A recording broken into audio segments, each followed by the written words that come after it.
Subscribe कीजिए let me square you channel को और बेल आइकन दबाइए लेटेस्ट अपडेट्स पाने के लिए।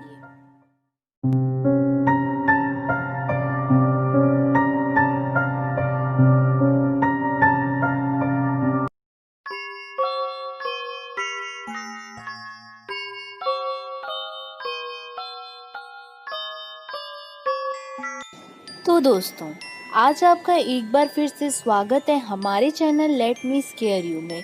अगर आपने मेरी पिछली हॉरर वीडियो नहीं देखी तो जल्दी से डिस्क्रिप्शन में दी हुई लिंक पर क्लिक करें और देख लें। तो ये वीडियो एक बहुत ही स्पेशल वीडियो है क्योंकि आज आप सबके सपोर्ट से हमारे चैनल पर 100 सब्स पूरे हो चुके हैं। तो कुछ टाइम पहले मैंने urban legend explain in Hindi series शुरू की थी, जिसके फर्स्ट वीडियो पर मुझे आप लोगों का काफ़ी अच्छा रिस्पांस मिला, जिससे मुझे ये पता चला कि आप इस तरह की वीडियो को देखना पसंद करते हैं।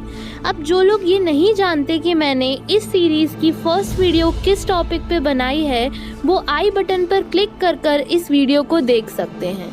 इसीलिए मैंने डिसाइड किया है कि इस वीडियो में मैं उन अर्बन लेजेंड को एक्सप्लेन करूंगी जिसको एक्सप्लेन करने के लिए आप लोगों ने सबसे ज़्यादा रिक्वेस्ट की है। इस वीडियो में मैं मेन तो 2 अर्बन लेजेंड्स को एक्सप्लेन करूंगी, पर इस वीडियो के थ्रू आपको काफ़ी सारे फोक अर्बन लेजेंड के बारे में भी पता चलेगा। तो मेक श्योर कि आप ये वीडियो एंडिंग तक देखें। तो सबसे पहले मैं उन सभी लोगों को थैंक्स कहना चाहती हूँ जिन्होंने मुझे अलग अलग अर्बन लेजेंड पर वीडियो बनाने के लिए सजेस्ट किया। तो इसी के साथ लेट मी स्केयर यू।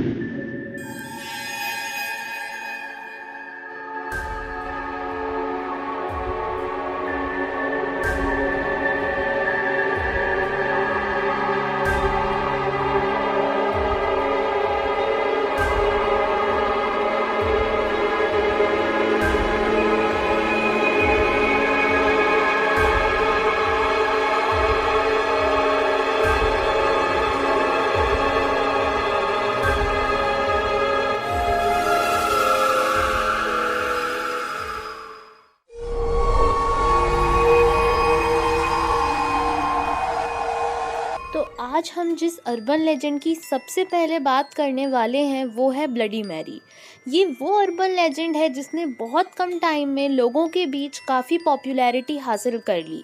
बीते कुछ सालों में इससे रिलेटेड आप लोगों को कई जानकारियाँ मिली होंगी और ख़ासकर यूट्यूब पर भी ऐसे कई वीडियोज़ आने लगे जिसमें bloody Mary ritual, bloody Mary curse के बारे में बताया गया।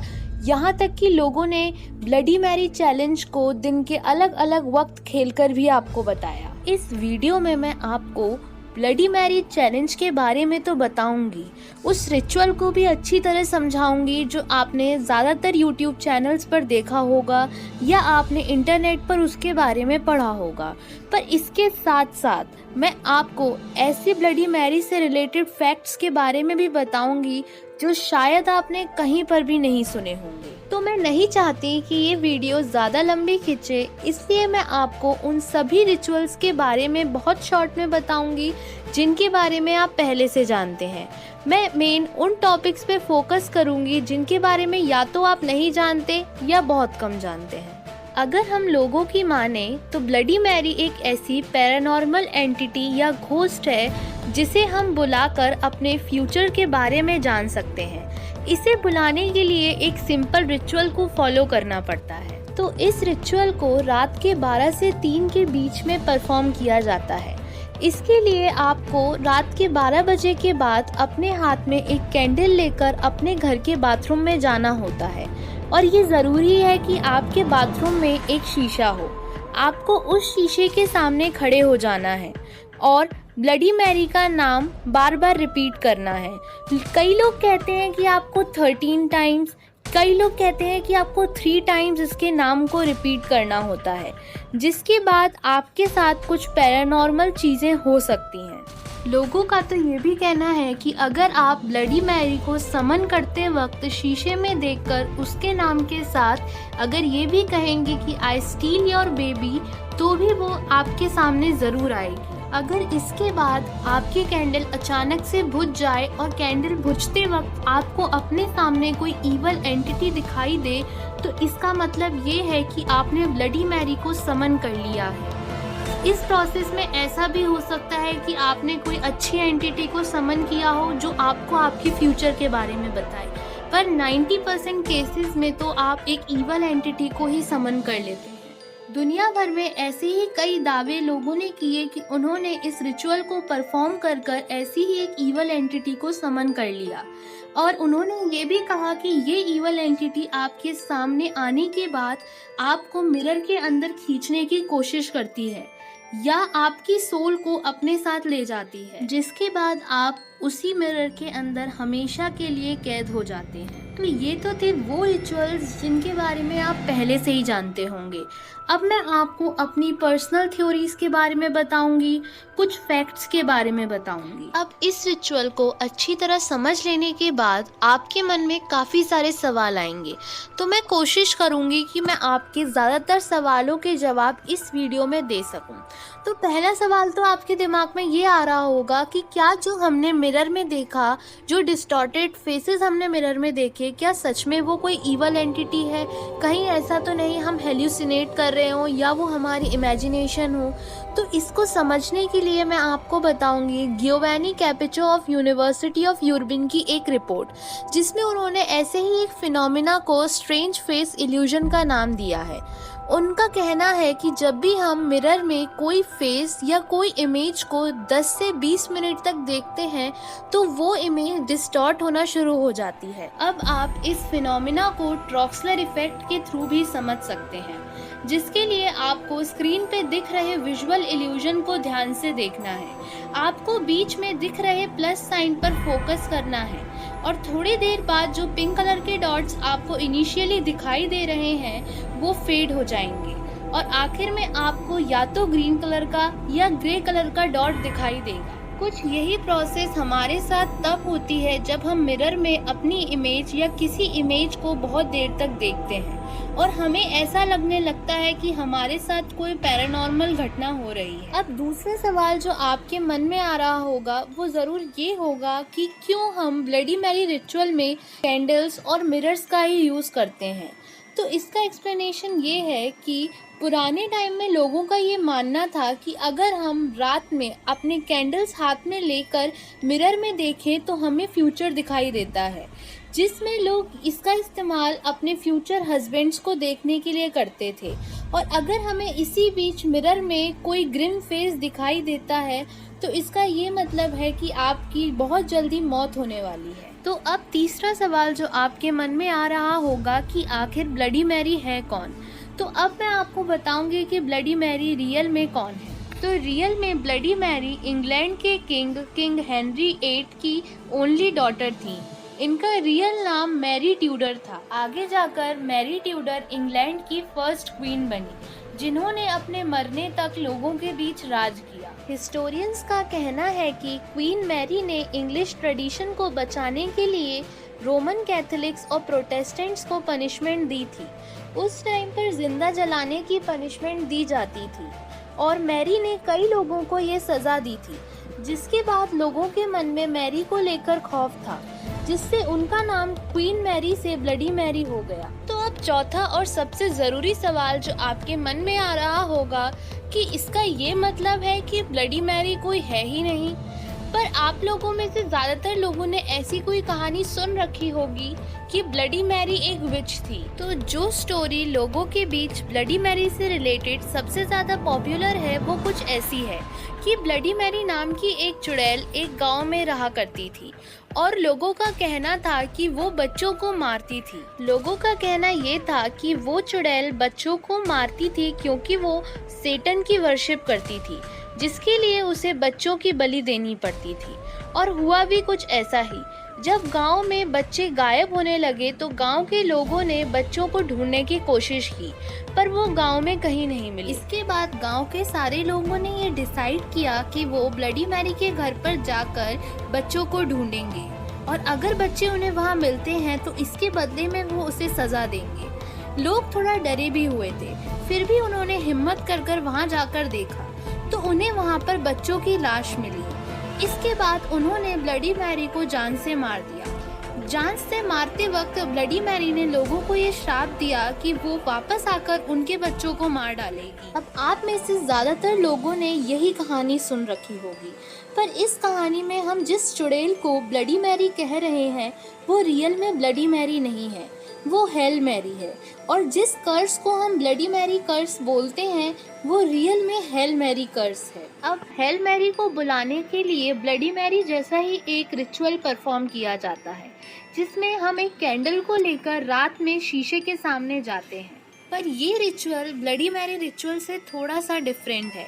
ब्लडी मैरी को बुलाते वक्त हम शीशे में अलग अलग चेहरे या डरावने फिगर्स को देखते हैं, पर हेल मैरी रिचुअल में हम शीशे में सेटन को देखते हैं, जिसके बाद मजबूरी में हमें अपनी आत्मा सेटन को बेचनी पड़ती है। अगर हम और अच्छी तरह हेल मैरी को डिफाइन करें तो हम ऐसा भी कह सकते हैं, she is just opposite to Virgin Mary, यानी ये वर्जिन मैरी का ईवल रूप है।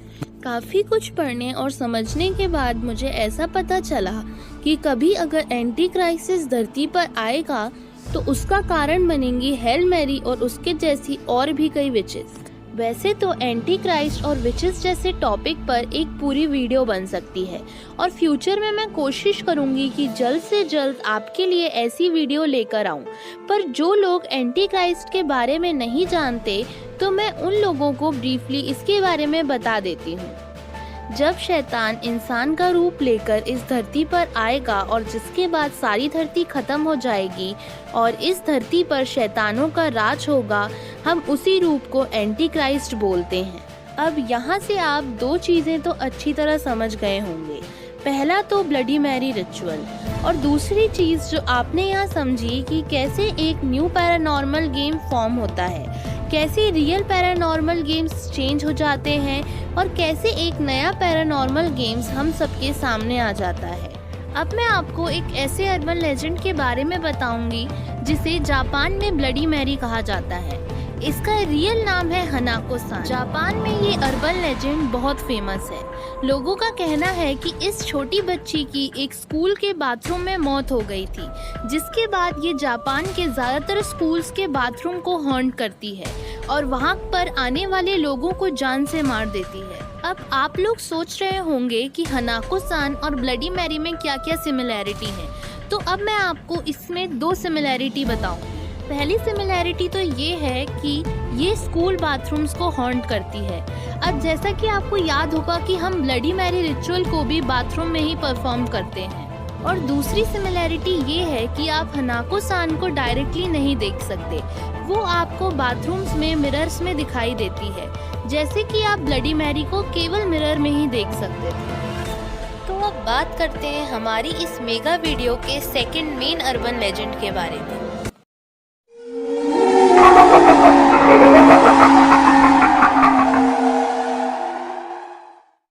तो जब भी हम वैम्पायर्स के बारे में बात करते हैं तो हमारे दिमाग में वैम्पायर सक, वैम्पायर डायरीज और ट्विलाइट जैसी मूवीज़ और सीरीज़ का नाम आता है।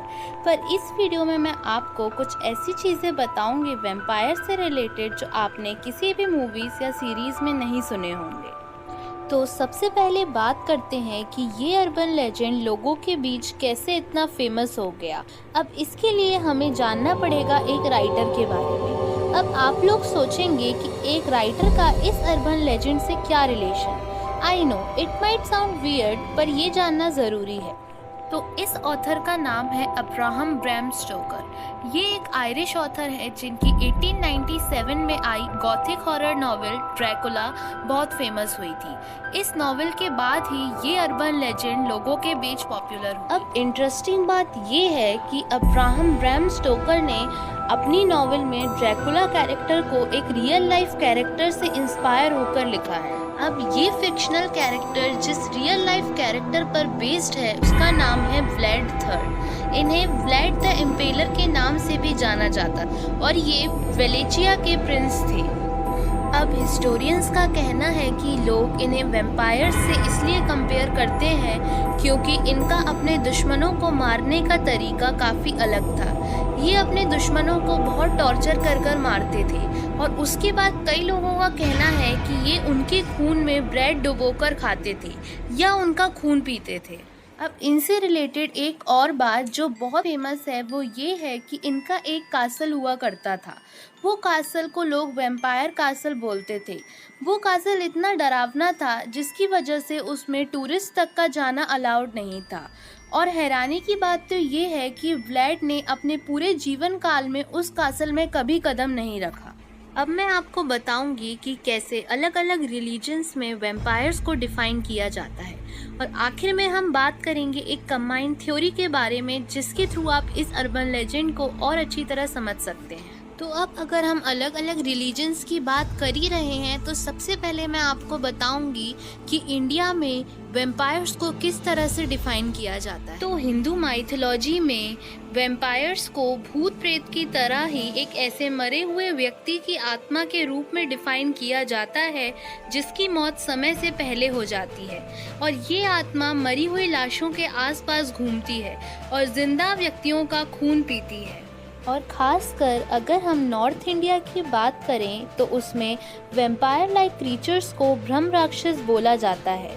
अगर हम इनकी अपीयरेंस के बारे में बात करें तो इनके गले में इंटेस्टाइन्स लटक रही होती हैं और इनकी सर की जगह हड्डी होती है जिसके थ्रू ये जिंदा लोगों को मारकर उनका खून पीते हैं। और अगर हम साउथ ईस्ट इंडिया और मुस्लिम रिलीजन में इस तरह के क्रीचर के बारे में पढ़ें तो इन्हें घूल्स कहा जाता है। जो लोग घूल्स के बारे में नहीं जानते मैं उन्हें ब्रीफली इनके बारे में बता देती हूँ। रियल में घूल्स एक ऐसी एंटिटी होती है जो इंसानों को मारकर उनका मांस खाती है और ये ज़्यादातर कब्रिस्तान में रहते हैं। तो इस्लामिक रिलीजन में घूल को भी एक ईवल स्पिरिट की तरह या एक डिमोनिक एंटिटी के रूप में डिस्क्राइब किया जाता है।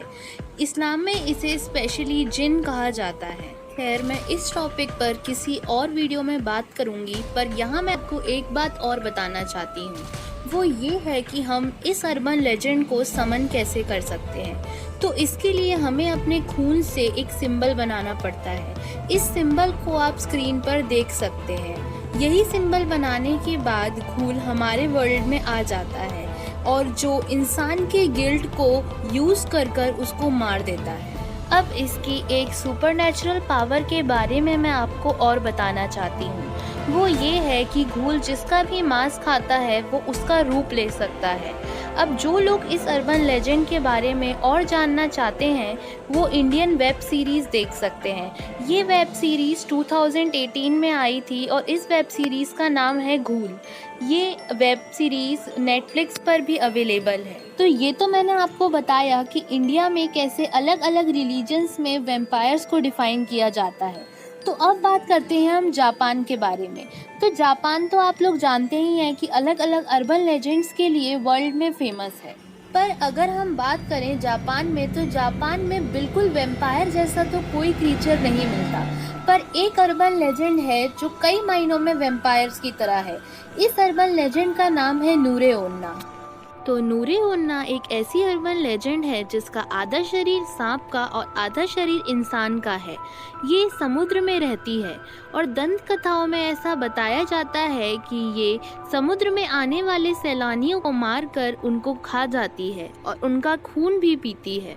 कुछ और देशों की अगर हम बात करें तो मलेशिया, इंडोनेशिया, कंबोडिया और फिलीपींस जैसे देशों में भी कुछ फीमेल वैम्पायर लाइक क्रीचर्स के बारे में बताया गया है। तो इन देशों में दो तरह के वैम्पायर्स फेमस हैं। पहले तो टैगलॉग मंदुरोगो। अगर हम इस शब्द का इंग्लिश में मतलब देखें तो इसका मतलब होता है ब्लड सकर, यानी खून चूसने वाले जीव। तो इन देशों के लोगों का कहना है कि मंदुरोगो एक ऐसी डिमोनिक एंटिटी है जो एक औरत के शरीर में सड़क पर घूमती है। इसके बड़े बड़े पंख होते हैं और जब भी ये किसी इंसान को जाता हुआ देखती है तो अपनी लंबी धागे जैसी जीभ से उसके दिल को निकाल कर खा जाती है। तो दूसरे तरह के वैम्पायर्स का नाम है विसयन मननंगन। ये एक ऐसे वैम्पायर्स हैं जो इन देशों में बहुत ज़्यादा प्रचलित हैं और ये मंदुरोगो जैसे ही होते हैं। पर मंदरोगो और मननगलम में कुछ डिफरेंस है। जैसे कि मननगलम को हम सेल्फ सेगमेंटर कहते हैं, यानी ये अपने हाथ पैरों को अलग अलग कर अलग अलग तरह के रूप ले सकते हैं। अब अगर हम स्पेसिफिकली फिलीपींस की फोकलोर्स में वेम्पायर लाइक क्रीचर्स के बारे में पढ़ें तो हमें मंदरोगो और मननगलन के अलावा अस्वंग नाम के भी एक क्रीचर के बारे में पता चलता है। अस्वंग का इंग्लिश में मतलब होता है शेप शिफ्टर्स। और अस्वंग के अलावा वैक नाम का भी एक क्रीचर फिलीपींस में बहुत फेमस है। इस क्रीचर की अपीयरेंस के बारे में बात करें तो इसका शरीर पक्षी जैसा है और ये एक बहुत बड़ा पक्षी है जो इंसानों को मारकर उन्हें खा जाता है। अब अगर हम चाइना और कोरिया जैसे देशों में वेम्पायर लाइक क्रीचर्स के बारे में पढ़ें तो हमें ऐसे कुछ क्रीचर्स मिलते हैं। इन्हें चाइनीज़ में हम जियांगशी बोलते हैं और अगर हम इस शब्द का इंग्लिश में मतलब देखें तो इसका मतलब होता है हॉपिंग वेम्पायर्स। इन्हीं क्रीचर्स को कोरियन में खंगशी और जापानीज में क्योनशी बोलते हैं और यही क्रीचर वियतनामीज में शोंगथी बोले जाते हैं। इसका ये मतलब हुआ कि ये जापान और चाइना जैसे देशों के अलावा वियतनाम और कोरिया जैसे देशों में बहुत प्रचलित हैं। अगर हम चाइनीज़ फोकलोर के अकॉर्डिंग ही जियांगशी को डिफाइन करें तो हम ऐसा कह सकते हैं कि ये ज़ॉम्बीज़ जैसे होते हैं, यानी ये लोगों को पकड़कर उनको मारकर उनका खून पीते हैं। अब अगर हम अमेरिका की बात करें तो यहाँ पर चुपाकाब्रा नाम का जीव बहुत फेमस है। अब ये कोई इंसान जैसा तो नहीं होता, पर ये 4 पैरों पे चलने वाला जीव है जो दूसरे इंसानों या जानवरों को मारकर उनका खून पीता है। तो अब मैं आपको बताऊंगी एक ऐसी घटना के बारे में जिसे वेम्पायर से लिंक किया जाता है और ये एक बहुत इंटरेस्टिंग घटना है। तो ये घटना है कि 19वीं सदी में न्यू इंग्लैंड में ट्यूबरक्लोसिस, जिसे हम टीबी बोलते हैं, ये बीमारी एक महामारी बनकर आई और ये देश के ज़्यादातर हिस्सों में फैल गई, जिसके बाद ब्राउन फैमिली नाम की एक फैमिली में एक अजीब सा हादसा हुआ। तो इस महामारी के समय ब्राउन फैमिली एक्सेटर नाम के एक छोटे टाउन में रहा करती थी। ये टाउन रॉड्स आइलैंड में स्थित था। अगर हम इस फैमिली के मेंबर्स के बारे में बात करें तो इसमें जॉर्ज ब्राउन, उनकी पत्नी मैरी ब्राउन और उनके 3 बच्चे रहा करते थे। बड़ी बेटी का नाम था मैरी ऑलिव, बेटे का नाम था एडविन और सबसे छोटी बेटी का नाम था मर्सी ब्राउन। अजीब घटनाओं का सिलसिला तब शुरू हुआ जब मैरी ब्राउन की मौत हो गई, जिसके बाद इस बीमारी ने उनकी बड़ी बेटी मैरी ऑलिव को भी अपनी चपेट में ले लिया और जिसके चलते उसकी भी मौत हो गई। इसके बाद एडविन भी बीमार पड़ गया। उसके पिता ने उसे बचाने की बहुत कोशिश की पर वो भी नाकामयाब रहे। पर अजीब घटना तो तब हुई जब मर्सी ब्राउन भी इस बीमारी का शिकार हो गई। अब लोगों में इस बीमारी का खौफ तो था ही, पर अजीब बात ये थी कि जब मर्सी ब्राउन की मौत हुई तो लोगों ने ये मानने से इनकार कर दिया कि उसकी मौत इस बीमारी के कारण हुई है। ज़्यादातर लोगों का यही कहना था कि उसे एक वैम्पायर के कल्ट ने मारा है। अब लोगों ने ऐसे अनुमान इसलिए लगाए क्योंकि मर्सी ब्राउन की मौत के कई महीने बाद जब उसके शरीर को निकाला गया तो वो बिल्कुल भी डिकम्पोज नहीं हुआ था। खैर, इस घटना के बाद कई साइंटिस्ट ने ये अनुमान लगाए कि मर्सी ब्राउन की बॉडी इसलिए डिकम्पोज नहीं हुई क्योंकि वहाँ टेम्परेचर लो था। पर आज भी ये घटना एक अनसॉल्व्ड मिस्ट्री के रूप में हमारे बीच बनी हुई है। आई नो, अब इस पॉइंट तक आप लोग काफ़ी कंफ्यूज हो चुके होंगे क्योंकि मैं आपको ऑलरेडी बहुत सारे रिलीजन्स में वैम्पायर्स को एक्सप्लेन कर चुकी हूँ और साथ ही साथ मैंने आपको बहुत सारे हॉरर इंसिडेंट्स वैम्पायर से रिलेटेड भी बताए। पर चिंता मत कीजिए, अब आपकी कन्फ्यूजन दूर होने का टाइम आ गया है। अब अगर हम एशियाई देशों में प्रचलित कथाओं को लेकर वैम्पायर्स की सुपरनैचुरल पावर के बारे में समझें तो हमें ये पता चलता है कि वैम्पायर्स केवल खून नहीं पीते, ये मांस भी खा सकते हैं और ये ज़्यादातर कब्रिस्तान जैसी जगहों पर रहते हैं। अगर हम वैम्पायर्स की सबसे इम्पॉर्टेंट पावर के बारे में बात करें तो वो होती है इमॉर्टल होना। इमॉर्टल होने का मतलब होता है कि ये मर नहीं और किसी तरह अगर हम इन्हें निष्क्रिय कर भी दें तो इनका शरीर इंसानी शरीर या किसी भी जिंदा जीव के तरह डिकम्पोज नहीं करता। अब आप लोग शायद समझ पा रहे होंगे कि क्यों लोगों ने मर्सी ब्राउन को वैम्पायर मानना शुरू कर दिया था। क्योंकि उसकी बॉडी भी डिकम्पोज नहीं हो रही थी। और इससे हमें ये बात और पता चलती है कि ये वैम्पायर की पावर लोगों के बीच पहले से ही बहुत फेमस थी। अब जैसा कि हमें ज़्यादातर टीवी सीरियल्स मूवीज़ में दिखाया जाता है कि वैम्पायर की बॉडी भी हमारी तरह ही होती है, पर ऐसा नहीं है। ऐसा इसलिए नहीं है क्योंकि वैम्पायर हमारे और आपकी तरह कोई लिविंग ऑर्गेनिजम्स नहीं है, ये एक मुर्दा जीव है। अब इस बात को प्रूफ करने के लिए मैं आपके सामने 2 फैक्ट रखूंगी। पहली बात तो ये है कि वैम्पायर्स इमॉर्टल होते हैं और एक ह्यूमन बॉडी के साथ इमॉर्टल होना पॉसिबल नहीं है। और सेकंड बात ये है कि आपने सुना होगा कि अगर वैम्पायर किसी तरह से एक बार मर जाएं तो वो अगले ही दिन दोबारा जिंदा हो जाते हैं। तो ऐसा एक ह्यूमन नहीं कर सकता, ये नेचर के लॉज के अगेंस्ट है। और ज़्यादातर रिलीजन्स में तो इन्हें किसी आत्मा या कोई डिमोनिक एंटिटी के रूप में ही डिफाइन किया जाता है। Although they are not completely described as a demon, पर हम ऐसा कह सकते हैं। वैम्पायर्स फिजिकली बहुत स्ट्रॉन्ग होते हैं, ये किसी भी जीव को आसानी से मार सकते हैं और इस पावर को ही वैम्पायर की सेकंड मेन इम्पॉर्टेंट पावर कहा जाता है और यही इन्हें सबसे ज़्यादा खतरनाक बनाती है। अब अगर हम इनकी कुछ और पावर्स की बात करें तो उसमें माइंड कंट्रोल, टेलीपैथी, मैनिपुलेशन और टाइम ट्रेवल जैसी पावर्स आती हैं। अब ऐसा कहा जाता है कि इन पावर्स के बारे में दंत कथाओं में नहीं बताया गया है। ये रिसेंटली मूवीज़ या टीवी सीरीज़ या नॉवेल्स में इन पावर्स के बारे में लोगों को बताया जाता है। अब ऐसा भी कहा जाता है कि वैम्पायर्स इस धरती पर डायरेक्टली ह्यूमन फॉर्म में नहीं आते, वो एक एनर्जी की फॉर्म में आते हैं। और अगर हम इस एनर्जी की अपीयरेंस के बारे में बात करें तो ये थोड़ी ब्लर होती है। इसका मतलब ये हुआ कि इसके पास कोई हड्डी नहीं होती, इसका बस एक धुंधला सा ढांचा होता है और इसकी आंखें चमकती हुई होती हैं। और अगर ये एनर्जी की फॉर्म 40 दिन तक सरवाइव कर जाती है तो ये एक स्ट्रॉन्ग वैम्पायर बन जाता है। अब आप लोग सोच रहे होंगे कि एनर्जी को तो हम देख ही नहीं सकते, तो ये ऐसा क्यों कहा जाता है कि अगर ये 40 दिन तक सरवाइव कर गई तो ये जिंदा रहेगी? तो हम वैम्पायर्स को परफेक्टली एनर्जी की तरह तो डिफाइन नहीं कर सकते।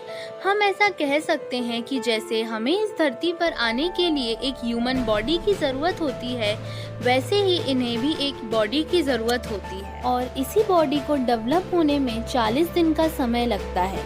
और इस बीच वैम्पायर की एनर्जी को एक्टिव फॉर्म में रहना पड़ता है, अदरवाइज बॉडी डेवलप नहीं हो पाती है। और इन बॉडीज़ को डेवलप करने के लिए कुछ कल्ट्स होते हैं जो सैटेनिक रिचुअल परफॉर्म करते हैं, जिसके बाद इस तरह की बॉडी तैयार होती है। अब जैसा कि मुझे लगता है कि अब आप इस अर्बन लेजेंड को बहुत अच्छी तरह समझ चुके होंगे। इस वीडियो के थ्रू आपको इस अर्बन लेजेंड की पावर्स के बारे में, इसे अलग अलग रिलीजन में कैसे डिफाइन किया जाता है और साथ ही साथ इसके ओरिजिन्स के बारे में काफ़ी कुछ जानने को मिला। अब हम इस अर्बन लेजेंड से रिलेटेड आखिरी क्वेश्चन के बारे में बात करते हैं। ये क्वेश्चन मेरे ही एक सब्सक्राइबर ने पूछा है, जिसके लिए मैं उन्हें एक स्पेशल थैंक्स कहना चाहती हूँ।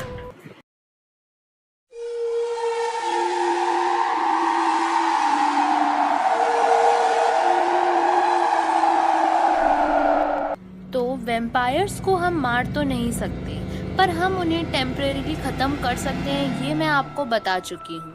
तो अब मैं आपको बताऊंगी अलग अलग तरीके जिससे हम वैम्पायर्स को टेम्परेरी ख़त्म कर सकते हैं, या कह सकते हैं कि हम उन्हें निष्क्रिय कर सकते हैं। तो पहला तो तरीका ये है कि हम उन्हें जला दें और उसके बाद हम उन्हें एक कब्र में दफना दें। और ये तभी हमको करना है जब वैम्पायर लिविंग स्टेट में हो, यानी वो ह्यूमन फॉर्म में हो हमारे आमने सामने। दूसरा तरीका ये है कि जब वैम्पायर की बॉडी प्रिपरेशन की 40 दिन की साइकिल कंप्लीट हो जाए, तब हमको उसके दिल को निकाल कर उसके 2 टुकड़े कर कर अलग अलग रख देने हैं। और ये भी तभी करना है जब उसकी बॉडी फुली प्रिपेयर हो चुकी हो और उसके पास उसकी सारी पावर्स आ चुकी हों। तीसरा तरीका ये है कि जब हम वैम्पायर को कैसे भी मार कर उसकी कब्र में उसको डालने जाएं, तो कब्र बंद करने के बाद हम या तो उसकी कब्र के ऊपर बहुत सारे पत्थर रख दें, या पॉपी सीड्स रख दें, या वाइल्ड रोजेस रख दें। ये वैम्पायर को उसकी कब्र से बाहर आने से रोकते हैं। चौथा तरीका ये है कि जब वैम्पायर अपनी ह्यूमन स्टेट में हो, इसका ये मतलब नहीं है कि उसके पास कोई ह्यूमन बॉडी हो, इसका ये मतलब है कि उसकी जो बॉडी है वो बन चुकी हो और उसके पास उसकी सारी पावर्स हों, तब हमको उसके सर को काटना है और उसके सर को विनेगर के अंदर बॉईल करना है और फिर अलग रख देना है। ये भी वैम्पायर्स की पावर को ख़त्म करता है काफ़ी समय तक। पांचवा तरीका ये है कि हम वैम्पायर के मुंह में एक कॉइन रख दें या फिर उसके सर पर एक मेटल की कील ठोक दें और उसके बाद उसके गले को एक कुल्हाड़ी से काट कर उसके बाकी शरीर को किसी चौराहे यानी किसी क्रॉस रोड पर जाकर दफना दें। और छठवा और आखिरी तरीका ये है कि हमें वैम्पायर को ये उसके पैर की अंगूठों को काटना है और उसके बाद उसके गले में एक कील ठोकनी है और फिर उसके मुंह पर एक गार्लिक रखकर उसके ऊपर खौलता हुआ तेल डाल देना है। पर इन 6 तरीकों के अलावा भी कुछ ऐसे और तरीके होते हैं जिससे हम वैम्पायर्स को ख़त्म कर सकते हैं, पर उसके लिए हमें थोड़ा सैटेनिक रिचुअल के बारे में जानना ज़रूरी है, जो मैं आपको अपनी आने वाली किसी और वीडियो में बताऊंगी। तभी मैं आपको इन और दूसरे तरीकों के बारे में भी बताऊंगी। अब एक छोटी सी बात और मैं आपको बता देती हूँ, वो ये है कि आप लोगों में से ज़्यादातर लोगों ने या ऑलमोस्ट सारे ही लोगों ने ये बात सुनी होगी कि एक ह्यूमन वैम्पायर में तब कन्वर्ट होता है जब वो या तो किसी वैम्पायर का खून पिए या वैम्पायर उसका खून पी ले। तो मैं इससे आपको एक दूसरी बात बताना चाहती हूँ जो वैम्पायर से रिलेटेड नहीं है, वो एक ऐसे अर्बन लेजेंड से रिलेटेड है जिसके बारे में मैं आपको वीडियो में स्टार्टिंग में ही बता चुकी हूँ। वो है घूल्स। तो मैंने आपको वीडियो में पहले बताया था कि घूल एक ऐसे मॉन्स्टर्स होते हैं जो इंसानों को मारकर या मरे हुए ही इंसानों को खाते हैं। तो आप क्या जानते हैं कि घूल्स भी रियल में ह्यूमंस ही होते हैं। ऐसा कहा जाता है जब किसी ह्यूमन के अंदर बार बार मॉन्स्टर का ब्लड डाला जाए तो वो भी एक मॉन्स्टर बन जाता है, और कुछ इसी तरह से कोई इंसान घूल में तभी कन्वर्ट हो पाता है जब उसके अंदर किसी दूसरे मॉन्स्टर का ब्लड डला हो। तो यहाँ से हमें एक बात और क्लियर हो गई कि ऐसा क्यों कहा जाता है कि जब वैम्पायर किसी ह्यूमन का ब्लड पीते हैं तो वो भी एक वैम्पायर बन जाता है। तो इसी के साथ मैंने आपको वैम्पायर के बारे में ज़्यादातर बातें बता दी हैं। अब जो कुछ और बातें रह गई हैं उसके बारे में मैं आपको आने वाली किसी और वीडियो में बताऊंगी। तो अब मैं आपको समराइज़ कर देती हूँ कि हमने इस मेगा वीडियो में किन किन अर्बन लेजेंड के बारे में जाना। तो वीडियो के स्टार्टिंग में हमने सबसे पहले बात की ब्लडी मैरी के बारे में, जिसकी शुरुआत में मैंने आपको ब्लडी मैरी रिचुअल, मैरी कर्स और ब्लडी मैरी चैलेंज के बारे में बताया।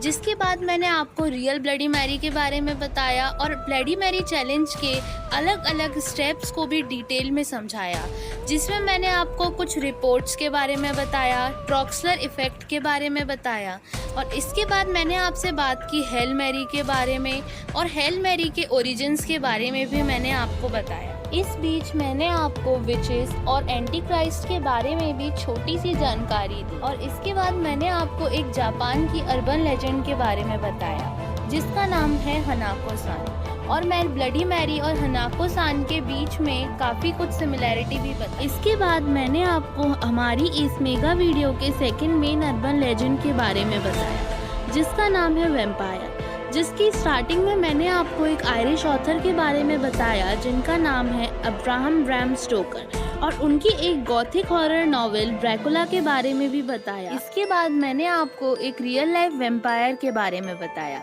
जिनका नाम है व्लेड द इम्पेलर।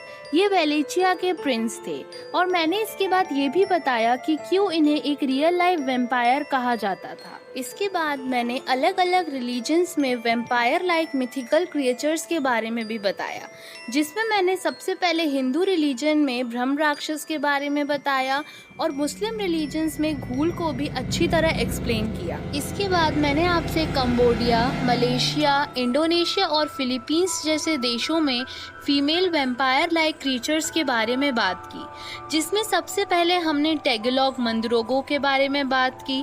फिर मैंने आपको विसयन मननंगल के बारे में बताया और इनके बीच थोड़ी सिमिलैरिटीज़ भी बताई। फिर मैंने स्पेसिफिकली फिलीपींस में अस्वंग और वैक नाम के मिथिकल क्रिएचर्स के बारे में भी आपसे बात की। इसके बाद मैंने चाइनीज़ कल्चर में आपको हॉपिंग वैम्पायर्स या हॉपिंग ज़ॉम्बी यानी जियांगशी के बारे में बताया। इन्हीं को हम कोरियन में गंगशी बोलते हैं, जापानीज़ में क्योंशी बोलते हैं और वियतनाम में शोंगथी बोलते हैं। इसके बाद मैंने आपको एक ऐसे वैम्पायर लाइक क्रीचर के बारे में बताया जो अमेरिका में बहुत फेमस है और इस वैम्पायर लाइक क्रीचर का नाम है चुपाकाब्रा। ये अमेरिका में बहुत फेमस है। और इसके बाद हमने इसकी अपीयरेंस के बारे में भी बात की। इसके बाद मैंने आपको वैम्पायर फिनोमिना के बारे में बताया। ये वही फिनोमिना है जिसमें मर्सी ब्राउन नाम की एक लड़की को माना जा रहा था कि एक वैम्पायर के कल्ट ने मारा है। इसके बाद मैंने आपको अलग अलग रिलीजन्स के रेफरेंसेस देते हुए वैम्पायर की सुपरनैचुरल पावर्स के बारे में बताया और हमने उसकी कई पावर्स की डिटेल में भी बात की। इसके बाद हमने बात की कि वैम्पायर्स को ह्यूमन फॉर्म में आने के लिए और हमारे बीच अर्थ पर आने के लिए कितने दिनों का टाइम लगता है और उनका बॉडी फॉर्मेशन कैसे होता है। और इसके बाद मैंने आपको एक छोटी सी डिटेल्ड इन्फॉर्मेशन दी घूल्स के बारे में। और इसके बाद हमने आखिर में बात की कि वैम्पायर्स की पावर को टेम्परेरी कैसे ख़त्म किया जा सकता है, यानी उन्हें थोड़े समय के लिए कैसे कमज़ोर बनाया जा सकता है और हम उनसे कैसे बच सकते हैं। तो दोस्तों, कैसी लगी आपको ये वीडियो? अगर अच्छी लगी हो तो लाइक कीजिएगा, अपने दोस्तों के साथ शेयर कीजिएगा और आप कमेंट सेक्शन में मुझे ये भी बता सकते हैं कि आप नेक्स्ट वीडियो किस टॉपिक पर चाहते हैं। और एक बार फिर से मैं आप लोगों को एक थैंक्स कहना चाहती हूँ क्योंकि आज हमारे चैनल पर 100 सब्स पूरे हो चुके हैं। तो मिलते हैं आप नेक्स्ट वीडियो में।